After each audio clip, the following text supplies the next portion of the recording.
Good morning, good afternoon, good evening, good night. Here we are yet again with Wisdom on Wednesday with Ray, and I'm excited that you choose to hang out with me yet another week. I want to thank you for a prosperous 2023. We started this podcast this year. In my estimation, has been successful in part for the lowly content I've put out, but grateful for you responding, for you collaborating, for you talking, for you sharing your ideas and sharing your opinions about the podcast. Wisdom is one of those aspects of life where in order to become wisdom, you must go through some things. In order to become wise, you must be a person who has an ear to hear from wise people. In order to attain wisdom, you got to share your scars. You got to share your pain. You've got to show your tears. And sometimes many of us don't want to show the things we've been through. We don't want to expose our scars. We don't want to expose the things that we were duped in, the things that we were tricked in, the Ponzi schemes we fell for. But ultimately, our failures, friends, is going to help those people coming behind us. So as you embark on this journey with me called Wisdom on Wednesdays, I'm asking that you continue to share with your friends, share with your coworkers, share with your parents. Possibly it's something that they can add some feedback that can help us grow. We want our subscriptions to get to 500. That's a lowly goal for some people, but it's a large goal for us.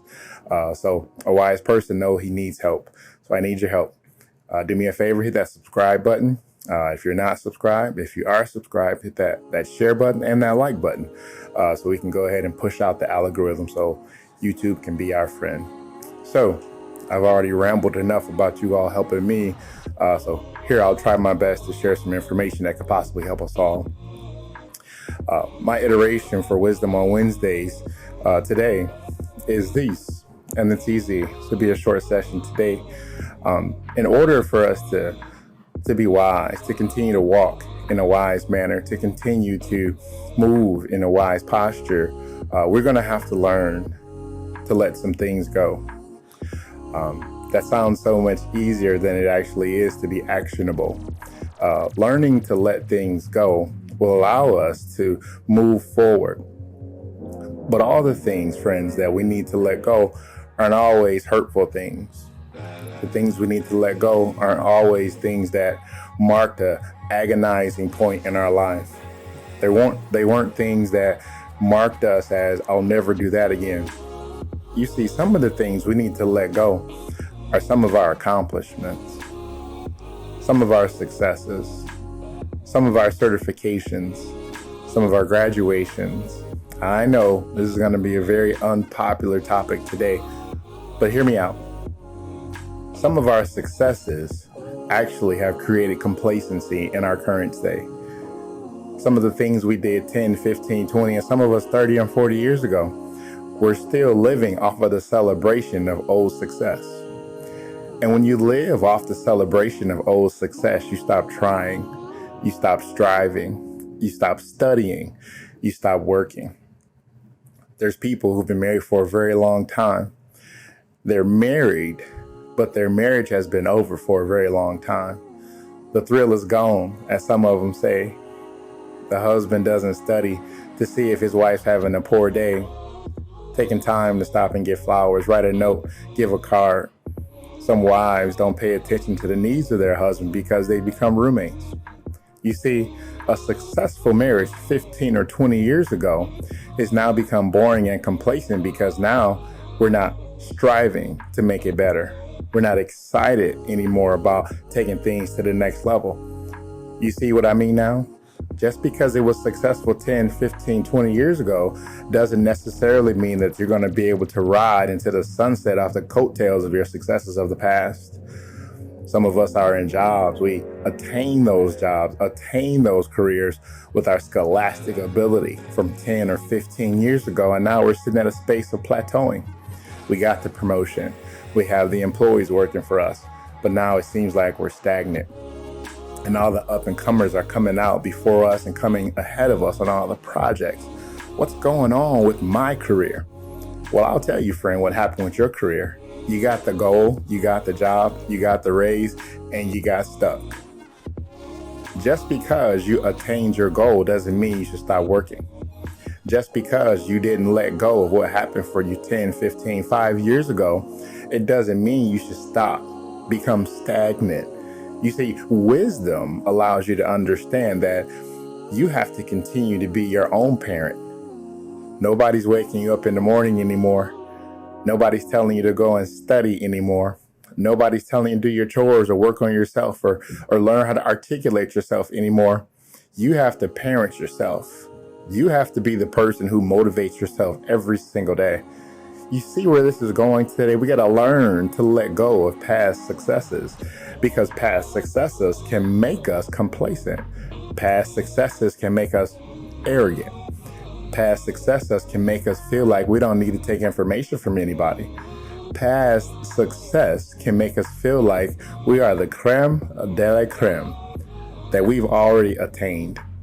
And I like the fact that the Bible reminds us always that we have to forget those things that are behind us, pressing on towards the mark of the high calling, which is in Christ Jesus.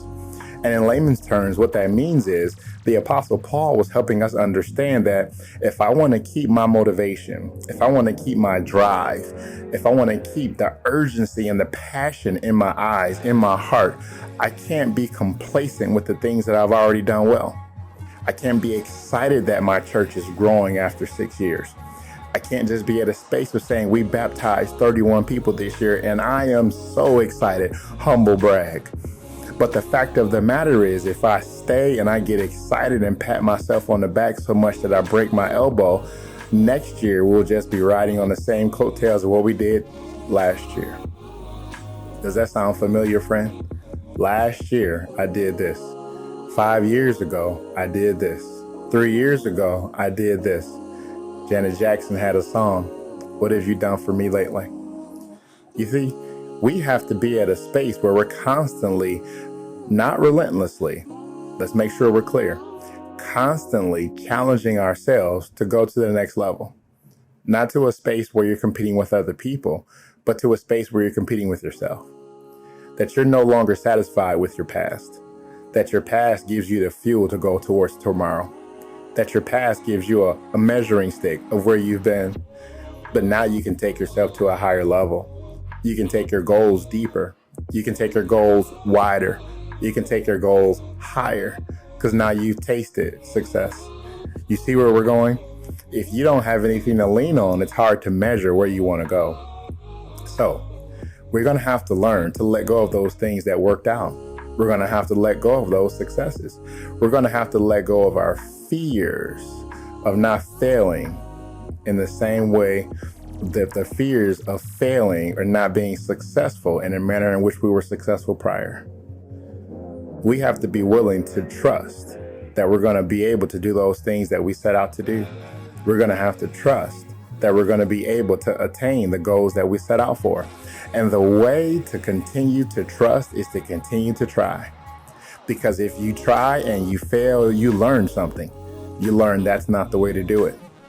I know it sounds simple to some people, but if we do one thing at a time well, even if it's losing, even if it's learning, that's a lesson that you can put a feather in your wisdom cap to say, well, I know that's not the way to do it, and I'm going to do it a different way next time, but I'm going to go with motivation and I have information. Now that I have information, I'm going to try a different way. Now that I know that doesn't work, now I know what not to do. You see, friends, we've got to learn to let go of those things that are holding us hostage. Sometimes that thing called overthinking will keep us in the same space. We'll overthink about what people will think about our goals, what people will say about us trying something again, what people will think about us going back to school. You're too old to go back to school. You're not going to find a job. I thought you were retired. Why are you in college? You see, our goals, our personal goals can't be about public opinion. Our personal goals have to be goals that satisfy what we want to do in life, where we want to go in life, the challenges that we've given to ourselves. And we get the opportunity of meeting those challenges one day at a time, one step at a time, one moment at a time, one thought at a time. My question for you today, what is it that you're thinking about doing, but you're scared to do it? If tomorrow was the very last day for you to plan anything for the rest of your life, hear me out. If tomorrow was the very last day that you can set a plan in motion to live out the rest of your life, what would you write down in that plan? That's my challenge for you this week. Write down something that's been terrifying to you. Write down something that you thought that you couldn't do. Write down something that you thought you didn't have the intellect to do. Write down something that you didn't think you have the resources to attain. Write down something that scares you to death, but ultimately you know that you need God to help you succeed. Those are the plans that God wants you to put on your heart. Write them down. Make the vision plain. Allow Him to bless your plans. That's my word of wisdom today. We need to learn to let it go. Let go of past successes. Let go of past fears. And let go of overthinking if you're going to fail or not. Have a wonderful week. This was Wisdom on Wednesday with Ray. God bless. Have a wonderful week.